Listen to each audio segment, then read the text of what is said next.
이번 시간은 3강 시간으로 디자인 표현 재료에 대해서 알아보는 시간을 가져보겠습니다. 디자인 표현 재료의 종류 및 특성에 관한 사항들을 알아보겠는데요. 채색 재료의 기본 성분, 일단 채색료, 안료에 대해서 알아보겠습니다. 안료는 물에 녹지 않은 것으로서 주로 미술 재료에 사용되게 되는 그런 재료가 되겠습니다. 물 또는 기름에 녹지 않고 가루인 채로 물체 표면에 불투명한 유색막을 만들게 되는 거죠. 도자기의 유약, 합성 섬유 원료의 착색 등에 다양하게 사용되게 됩니다. 염료는 물에 녹는 것으로서 주로 옷감을 염색할 때 사용되게 됩니다. 물도는 기름에 녹아서 분자로 분산하여 섬유 등의 분자와 결합하여 착색하는 유색 물질이 되는 거죠. 자, 그 다음에 체질이라고 하는 부분은 안료만으로는 너무 고농도이기 때문에 색의 농도를 조절하기 위해서 첨가하는 재료를 뜻하게 되는 거고요. 그 다음에 전색제. 전색제는 물감에 포함되어 있어서 부피를 갖게 하며 도막을 형성해 주는 것으로서 기름에 쓰면 유화 물감이 되고요. 그 다음에 아크릴 수지를 쓰면 아크릴 물감이 되는 거죠. 안료를 포함한 도료로 고체 성분의 안료를 도장면에 밀착시켜 도막을 형성하게 하는 액체 성분이 되겠습니다. 잉크는 안료의 전색제와 함께 혼합하여 만든 것으로서 그림이나 글씨 등의 인쇄에 쓰이는 액체를 말하게 됩니다. 자, 내수성이 좋고요. 색상이 선명한 특징을 가지고 있죠. 자, 그 다음에 이제 출제 경향이 높은 표현 재료에 대해서 한번 알아보겠습니다.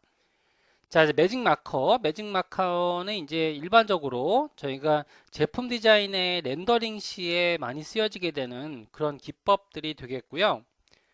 색상수가 풍부하고 색채가 선명하고 아름답습니다. 건조 시간이 빨라서 디자인, 스케치, 패션, 일러스트레이션이나 렌더링 등 실내 디자인, 디스플레이, 제품 디자인 실무에 많이 사용되게 되는 거죠. 자, 팁은 섬유질인 펠트로 구성되어 혼색이나 겹색 효과 시에 색상의 발색도가 부족하면 그림이 탁해지므로 마카의 색상이 많은 것들이 좋다라는 거죠. 그러니까 한마디로 혼색이 좀 어렵다라는 특징을 가지고 있는 게 바로 매직 마커가 되겠습니다. 단점이라고 하게 되면 미리 혼색할 수 있는 재료가 아니기 때문에 다른 재료에 비해서 많은 양의 색수를 갖추어야 한다는 것들이 단점이 되겠고요. 자, 그 다음에 아크릴 컬러. 아크릴 컬러는 유화의 성질과 비슷하며 합성 수지를 사용하여 제작된 물감이 되겠습니다. 자, 일단 이제 장점이라고 하게 되면 수용성으로 기름을 사용하지 않아서 사용이 간편한 부분이 있고요. 그 다음에 이제 유화에 비해서 건조 시간이 빠르기 때문에 여러 번 겹치는 효과를 낼 수가 있습니다. 건조 시간이 빨라서 수정이 어려운 점을 해결하기 위해서는 건조 완화제인 리타더를 사용하여 물감의 건조 속도를 느리게 하기도 합니다. 자, 유연성이 풍부하여 갈라질 염려가 없어 유한 물감과 같이 두꺼운 칠을 할 수가 있게 되고요. 자, 팔레트나 붓에 묻은 그런 아크릴 물감은 한번 마르면 물로 씻어지지 않으므로 붓을 계속 물에 담가두고 쓰거나 자, 리무버로 저희가 녹이고 사용하지 않을 때에는 팔레트에 물을 뿌리고 셀로판 천 등을 씌워서 건조하는 것을 방지할 필요가 있다는 거죠. 자, 아크릴 물감은 수용성이므로 유화 물감과 혼합하여 사용할 수 없으나 아크릴 물감으로 바탕을 칠한 후에 완전히 마른 뒤에 유화 물감을 사용할 수는 있습니다. 자, 내수성과 접착성 그리고 고착력이 매우 강하죠. 자, 캠퍼스 이외에 천, 나무, 벽 등 흡수성을 가진 어떠한 바닥재에도 잘 부착되게 되고요. 자, 단점이라고 한다라고 하게 되면 건조 시간이 빠르기 때문에 단기간 제작은 가능하나 한번 마르면 완전 고착되어 수정되기가 어렵기 때문에 숙련된 솜씨가 필요하게 되는 거죠. 자, 그 다음에 파스텔 미술 재료에 대해서 알아보겠습니다. 파스텔 미술 재료는 자, 물에 걸은 탄산 석회에 여러 가지 안료를 넣고 아라비아 고무 용액으로 반죽하여 길다란 막대형으로 만든 분말상으로 부착시켜 사용되는 그런 재료가 되고요. 타 재료에 비해서 매우 그리기 쉽기 때문에 단기간에 숙달할 수 있습니다. 자, 회화나 소매의 성질을 모두 갖는 재료로 막대를 이용한 선적인 표현과 분말을 통한 문지르기 효과를 낼 수가 있게 됩니다. 파스텔을 렌더링용으로 사용할 때에는 부드러운 효과를 얻기 위해서 파우더를 혼합하여 사용하기도 하고요. 단점이라고 하게 되면 완성 후에 색상이 번지기 때문에 색상을 고정시키기 위해서 반드시 정착액, 그러니까 픽사티브를 뿌려주게 되고요. 정확하고 정밀한 부분을 표현하는 데는 부족함이 있다라는 거죠. 자, 그 다음에 미술 재료로서 저희가 이전에 사용했던 에어브러쉬에 대해서 한번 알아보겠는데요. 에어브러쉬는 지금 같은 경우에는 이제 많이 쓰지 않고 컴퓨터 그래픽으로 많이 제작을 하는 편이고요. 자, 분무기의 원리를 가지고 있고요. 그 다음에 핸드피스, 그 다음에 호스, 컴프레셔 등을 사용해서 어떤 정밀한 그림들을 구성해내는 방법들이 되겠습니다. 자, 붓에 얼룩을 남기지 않아서 부드러운 음영이나 치밀하고 정교한 사실 표현이 가능하고요. 사실적이고 환상적인 일러스트레이션 표현에 알맞는 기법이 되겠습니다. 자, 도자기나 장난감, 사진 원고 등의 압축 공기를 이용하여 도료나 그림 물감을 내뿜어 물체 표면에 도포하는 그런 도구가 되겠고요. 단점이라고 하게 되면 사용 후에 제대로 닦아 놓지 않게 되면 물감이 굳어서 분무의 효과가 달라지기 때문에 주의할 필요가 있습니다. 자, 그 다음에 저희가 이제 디자인 재료의 측면에서 수채화 물감에 대해서 알아보게 되면 내광성이 뛰어나고요.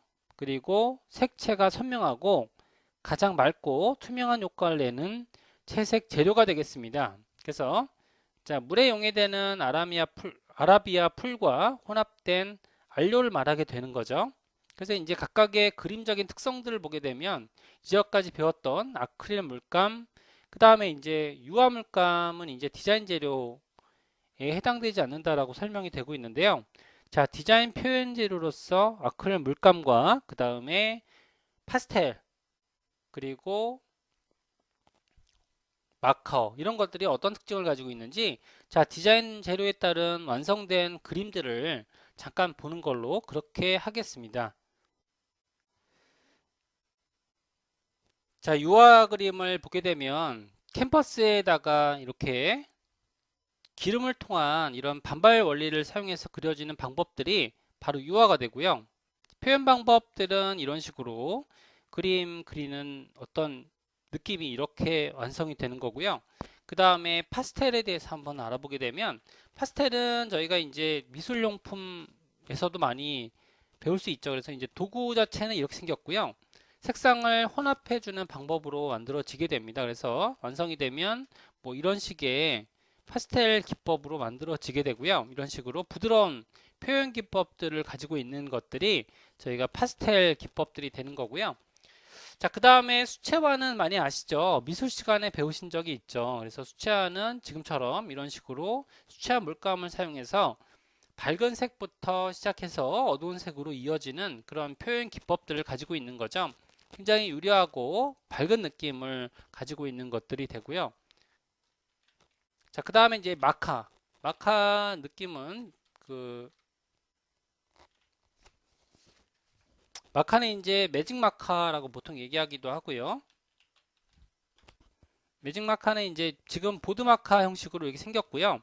그 다음에 렌더링 기법을 사용해서 지금 렌더링 그림들을 제품 디자인이라든지 의상 디자인 이런 것들을 그려주는 그런 기법들이 되겠습니다. 그래서 뭐 지금처럼 렌더링 그림들이 그려지는 방법들이 되고요. 이런 것들을 보통 마카라고 하죠. 마카도 색상수가 굉장히 다양하죠. 그죠? 매직 마카 형식으로 색상수가 다양하게 됩니다. 자, 렌더링 마카라고 할까요? 이렇게 하게 되면 지금 뭐 이런 식으로 지금 제품 디자인에서 쓰여지는 이런 기법들이 되는 거죠. 그래서 이제 색들에 대한 혼색이 좀 어렵기 때문에 조금 더 많은 색들이 좀 필요하게 되고요. 자, 본론으로 다시 들어가겠습니다. 저희 보게 되면 자, 일단 수채화 물감을 지금 하고 있고요. 색을 섞을 시에 발색이 좋기 때문에 풍경화라든지 정물화 등에 많이 사용되고 있고요. 그리고 흘리기, 번지기, 뿌리기, 불기, 찍기 등 다양한 방법으로 효과를 낼 수가 있습니다. 다 단점이라고 하게 되면 물을 사용하여 명도를 조절하고 그 다음에 수채화 작업 시에는 항상 밝은 색을 먼저 칠하고요. 그 다음에 어두운 색으로 칠해줘야 완성도를 높게 나올 수 있다는 거죠. 자, 그 다음에 필름 오버레이 미술 재료 중에서 필름 오버레이에 대해서 알아보게 되면 플라스틱이나 깨끗한 물체를 표현하기에 가장 좋은 렌더링 재료가 되고요. 아트 필름 또는 스크린톤의 착색 재료를 사용해서 지정된 부분에 압착시켜 표현하는 렌더링 기법이 되겠습니다. 자, 그 다음에 이제 스크린톤이라고 하게 되면 인쇄라든지 출판 인쇄 이런 데서 필요한 그런 기법들이 되고요. 자, 낮은 접착성을 가진 그런 아세테이트 필름 표면에 다양한 무늬를 인쇄한 것이 되고요. 자, 어떤 패턴 형식으로 그림을 그리거나 아니면 표현할 때 쓰는 기법들이 되겠습니다. 사용 시에 스크린 인쇄와 같은 효과를 낼 수가 있고요. 출판에서 그림, 사진, 제목, 컷 등의 사진 재판을 위해서 원고를 촬영할 때 이용되는 바탕 무늬가 되겠습니다. 자, 그 다음에 이제 포스터 컬러. 포스터 컬러는 이제 저희가 미술 시간에 쓴 적도 있고요. 색수가 굉장히 많죠. 그리고 색상에 따른 이런 조합도 가능하고요. 50가지에서 80가지 정도 시판되고 있고요. 병도는 튜브에 담겨져 있습니다. 자, 물에 용해되는 특징을 가지고 있고요. 그 다음에 채색 재료로 건조가 굉장히 빠르다라는 그런 장점을 가지고 있습니다. 그리고 색과 색을 혼합하여 여러 가지 색상을 만들어낼 수가 있고요. 포스터 컬러를 오래 보관하기 위해서는 사용 후에 바로 뚜껑을 닫거나 좀 더 오래 쓰려고 하게 되면 유화용 알코올을 약간 부어두게 되면 좋다라는 거죠. 자, 알로에 아라비아 고무 등의 고착제를 섞은 것으로 필름이라든지 유리, 금속에 그릴 수도 있는 것도 있습니다. 변색이 되지 않으며 여러 번 겹쳐 칠해도 선명한 색을 유지하는 장점을 가지고 있고요. 단점이라고 하게 되면 칠할 때와 그 다음에 건조 후에 색상차가 나는 색들이 있다라는 거죠. 그 다음 색연필. 자, 미술 재료에서 색연필이 가지고 있는 특징은 특수 유지와 소량의 바느시로 인고시켜 압착한 심을 나무로 감싼 것이 되는 거죠. 자, 구입 시에 저희가 이제 수용성과 유성 색연필을 구분할 수 있습니다. 휴대가 간편해 대상을 바로 스케치할 수 있고요. 매우 정밀한 표현까지 가능하게 되는 거죠. 자, 수용성 색연필로 그림을 그리고 수채용 붓으로 칠하면은 수채물감 효과도 나타낼 수 있고요. 그 다음에 심을 만날 때 납이라든지 그 다음에 찰흙, 백악 등의 광물질 물감을 섞어서 색이 나오도록 만드는 것이 되겠습니다. 심을 만들 때. 자, 그 다음에 연필에 대해서 알아보게 되면 연필은 이제 기초 재료가 되는 거죠. 연필은 저희가 스케치, 데상 등의 모든 표현에 이용되는 가장 기본적인 재료를 뜻하게 되고요. 자, 강도의 기호는 H, 심의 단단한 정도가 되고요. 하드를 뜻하게 되죠. 그 다음에 짙기 B, 볼드, 심의 무른 정도를 의미하게 되고 H는 숫자가 높을수록 단단하고요. 그 다음에 B는 숫자가 높을수록 부드러운, 짙은 심이 되겠습니다. 4B 와 6B 사이의 미술용 연필은 마찰 저항이 적어 흐름이 좋고 심해 마모도가 적으며 잘 부러지지 않습니다. 연필심의 진하기는 침전된 흑연의 입자수에 따라 다른데 이 입자는 연필심의 경도와는 관계없이 입자의 크기와 개수에 따라서 연필의 진한 정도를 결정하게 되는 거죠. 자, 연필심의 경도는 종이의 섬유질에 의한 마멸을 연필심이 얼마나 견디는가에 따른 척도가 되겠습니다. 자, 과슈에 대해서 한번 알아보게 되면 물론 지금은 쓰지 않는 재료가 되기도 하는데요. 수용성의 아라비아 고무를 고착제로 반죽한 중후한 느낌의 불투명 수채 물감입니다.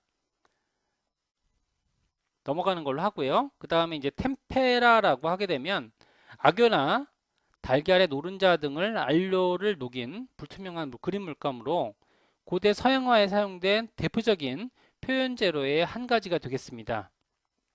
그 다음에 이제 콩테라고 되어 있는데요. 콩테, 목탄 이렇게 두 가지 재료가 있는데 콩테는 저희가 이제 프랑스의 화가 콩테의 이름을 딴 회화 재료로서 알료분과 납과 기름 성분을 혼합해서 다져 만든 것이 되고요. 자, 목탄보다는 고착성이 있으며 그 다음에 연필과 목탄 중간 정도의 색이 칠하게 되는 거죠. 흑색, 회색, 갈색, 백색 등 색으로 이루어져 착색지에 대상하는 데 사용이 되고요. 농담이 뚜렷하며 차분하고 무게 있는 감정을 주게 됩니다. 콩때는 지우개를 잘 지워지지 않고요. 지워도 흔적이 남게 되는데 보통 지울 때는 식빵을 사용하죠. 자, 목탄에 대해서 알아보겠습니다. 목탄은 이제 가장 진한 거죠. 자, 목탄의 공기의 공급을 차단하고 가열하거나 공기를 아주 소량으로 하여 가열할 때 생기는 고체 생성물로 숯이라고도 하고요. 버드나무, 오동나무로 만든 숯으로 대상이나 미끄럼을 그릴 때 주로 쓰이며 농담, 강약 표현이 자유로우나 선이 굵고 잘 안 지워진다는 잘 지워지는 특징을 가지고 있습니다. 그래서 이제 콩테는 잘 안 지워지고요. 목탄은 잘 지워지고 그런 특성을 가지고 있습니다. 지울 때는 식빵을 사용하고요. 그 다음에 정착액 픽사티브를 사용해서 보관하게 되는 거죠. 자, 여기까지 해서 디자인 재료에 관련된 내용들을 전체적으로 한번 알아봤고요. 자, 여기에 저희가 이제 일반적으로 디자인 미술 시간에 배웠던 재료들의 특징이 있는 반면에 처음 듣는 그런 재료들도 있고요. 상식적인 선에서 문제를 풀 수 있는 부분들이 많이 있습니다. 그렇기 때문에 충분히 저희가 이해할 수 있는 부분이라고 생각이 되고 있고요. 자, 그러면 문제를 한번 풀어보는 걸로 그렇게 진행을 할게요. 일러스트레이션용 펠트 펜으로 색상의 수가 풍부하고 회색 계통의 무채색도 갖추어져 있으며 색채도 선명하고 아름답고 건조가 빨라 렌더링 등 디자인 작업에 많이 사용되는 표현 재료는 매직 마커가 되는 거죠. 그죠? 답은 1번이고요.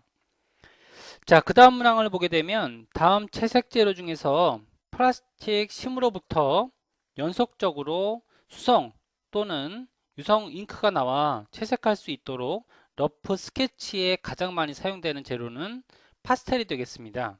그래서 이제 여기서는 러프 스케치가 키워드가 되겠고요. 자, 위에 있는 문장을 보게 되면 렌더링이라고 되어 있는 키워드 있죠. 렌더링이라는 말이 나와 있으면 그러면 매직 마커가 되겠고요. 그 다음에 러프 스케치라는 말이 나오고 있으면 바로 파스텔이 되는 거죠. 자, 표현 재료인 아크릴 물감에 관한 설명 중에서 올바른 것은 자, 첫 번째 악교나 달걀 흰자위를 안료로 섞은 불투명한 물감이다. 자, 이거는 뭐가 되죠? 자, 지금처럼 악교나 달걀 흰자위를 안료로 섞어서 만든 불투명한 물감을 저희가 템페라라고 하고 있죠. 그 다음에 색채 분말을 굳혀 만든 재료가 되겠습니다. 이거는 이제 파스텔이 되는 거죠. 그죠? 색채 분말을 굳혀 만든 것을 파스텔이라고 하고요. 자, 3번에 저희가 합성 수지를 이용해서 제작되었으며 건조 시간이 빠르다. 그리고 접착성이 강하다라고 하게 되면 바로 저희가 이것을 바로 아크릴 물감이라고 하는 거죠. 그 다음에 이제 테라핀이나 아마시 기름 등을 사용한다. 잘못됐고요. 답은 바로 3번이 되겠습니다. 합성수지를 사용하여 제작되었으며 건조 시간이 빠르고 접착성이 강하다. 자, 그 다음 문항을 한번 보게 되면 자, 물에 걸은 탈산 석회에 여러 가지 안료를 넣고 아라비아 고무용액으로 반죽하여 길다란 막대형으로 만들어 놓은 디자인 표현 재료로 잘 묻어나고 번지기 쉽기 때문에 정착액을 뿌려서 색상을 고정시켜야 하는 채색 재료는 픽서티브라고 하죠. 정착액을. 이걸 바로 저희가 파스텔이라고 하는 거죠. 자, 파스텔 재료를 이용한 스케치를 하기 전에 알아두어야 할 상식으로 맞지 않은 것은 일단 선의 느낌은 연필과 비슷하나 그림자 부분을 묘사하기가 쉽다. 자, 맞는 설명이고요. 그 다음에 정착액이 필요하다. 이것도 맞는 설명이고요. 그 다음에 다양한 색채를 만들 수 있어서 회화의 재료로도 사용되고 있고요. 그 다음에 매우 정확하고 정밀한 표현 부분을 세밀하게 표현할 수 있다는 장점이 있다. 이건 이제 색연필 같은 기법이죠. 자, 파스텔을 렌더링으로 사용할 때 부드러운 효과를 얻기 위해서 혼합하는 것은 무엇인가? 저희가 혼합하는 것을 보통 이제 파우더라고 하죠. 파우더라고 하고 있습니다. 연필의 심도에 따른 무른심, 단단한 심의 순서대로 옳게 나열된 것은 무른심에서 단단한 심 쪽으로, 그러니까 B라고 하게 되면 무른심이죠. 그죠? 진하고 무른심. 그 다음에 단단함은 H를 뜻하고 있죠. 자, HB는 H와 B가 혼합된 단어가 되는 거고요. 답은 1번이 되겠습니다. EB, HB, EH가 되는 거고요. 다음 물감의 종류 중에서 물을 사용해서 명도를 조절하며 가장 맑고 투명한 효과를 얻을 수 있는 것은 수채화 물감이 되겠죠. 투명 수채화 물감에 대한 설명이 옳은 것은 중후한 느낌의 표현이 적합하다. 틀렸죠. 덧칠하거나 긁어낼 수 있다. 이것도 틀렸고요. 그 다음에 흘리기와 번지기 효과를 낼 수 있다. 이거 맞죠? 자, 명도는 주로 흰색으로 조절한다. 이건 포스터 컬러가 되는 거고요. 자, 물과 혼합하여 사용하는 채색 재료는 유성 안료, 포스터 컬러, 레커, 니스, 포스터 컬러가 되겠죠. 포스터 컬러와 관계없는 것은 물에 용해되는 착색, 채색 재료이다. 그죠? 맞죠? 그 다음에 색과 색을 혼합하여 여러 가지 색상을 만들 수 있다. 맞고요. 변색이 잘 안 되며 겹쳐 칠하기도 가능하다. 이것도 맞고요. 근데 이제 단점이라고 하게 되면 그 색에 지금 마르고 난 다음에 색이 좀 변하는 거지 변색이 잘 된다. 잘 안 되며가 맞죠. 변색이 잘 안 되며 그 다음에 명도와 채도 조절이 용이하며 반투명하다. 반투명이 잘못됐죠. 답은 4번이 되겠습니다. 자, 아트필름 또는 스클린톤의 착색 재료를 사용해서 지정된 부분에 압착시켜 표현하는 렌더링 기법을 무엇이라고 하는가? 자, 이것은 필름 오버레이 렌더링이라고 하고 있습니다.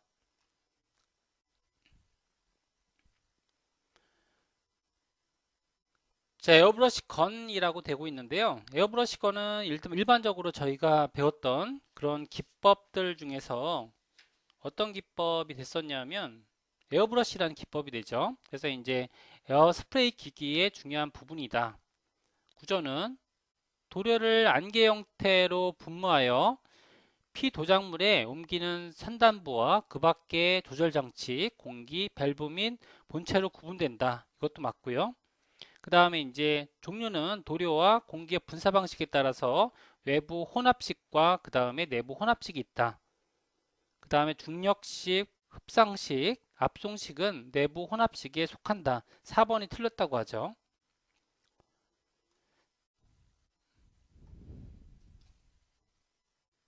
중력식, 흡상식, 압송식은 외부 혼합식에 속하게 된다라고 돼 있고요. 그 다음에 에어브러시 용구의 구성에 해당되는 것은 팔레트, 핸드피스가 되겠죠. 핸드피스가 답이고요. 그 다음에 종이 위에 색연필로 그림을 그리고 수채용 붓으로 물칠하면 수채물감 효과를 나타낸다. 이 채색 재료는 바로 수용성 색연필이 되겠습니다. 자, 목탄에 관한 설명 중에서 잘못된 것은 주로 버드나무를 구워서 만든다. 자, 농담, 강약 표현이 자유롭다. 지울 때는 식빵을 사용한다. 정착액을 사용할 수 없다. 자, 정착액을 사용해야 되는 거죠. 픽서티브를 사용해서 정착을 시키고 있습니다. 자, 여기까지 해서 미술 재료에 관련된 그런 내용들을 알아봤고요. 일단 이제 일반적으로 나오는 문항들을 한번 살펴보게 되면 자, 가장 많이 나오는 건 표현 재료 중에서 매직 마커, 그 다음에 아크릴 컬러, 파스텔, 아까 전에 파스텔도 나왔죠. 그 다음에 수채화 물감, 이런 것들, 포스터 컬러, 색연필, 저희가 이제 일반적으로 상식상으로 알고 있는 문제들이 출제가 많이 되고 있기 때문에요. 연필도 나오고요.